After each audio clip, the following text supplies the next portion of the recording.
Be calm about it and don't think you have to make tough choices in your life, because you can do a lot of things at the same time.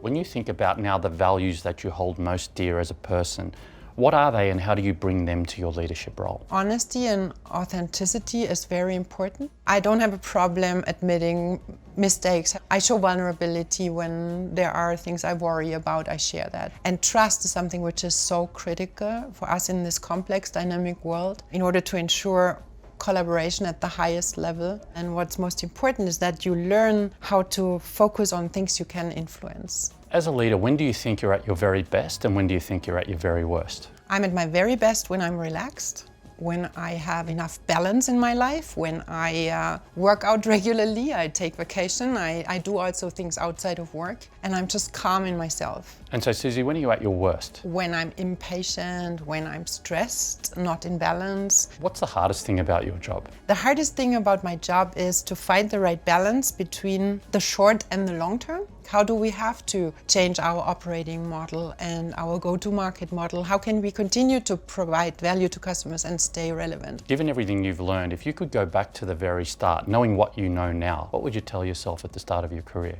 You can do whatever you want. Be calm about it, be very confident about it, and don't think you have to make tough choices in your life, because you can do a lot of things at the same time. If a company is doing really well, how can you make sure that people nevertheless see the need to transform and change? Whenever I'm working with a team that is high performing already, they're achieving results, usually what gets them to move is the call to excellence. Are you good enough to explore what you're really capable of? And the beauty about transforming from a position of strength is you have the wind in your back, you have an enormous degree of momentum.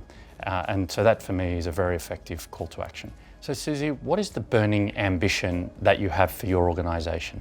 I want to make sure that we're not just successful now, but we are successful in the future, in the long term. We continue to provide value to our customers and we stay relevant. They need us, the world needs us. So that's my burning ambition.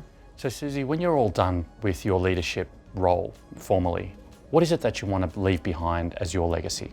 I want to leave behind a very strong organization, working as much together as possible. In fact, not just working with each other, but for each other. A wonderful legacy to leave. Susie, thank you so much. Thank you.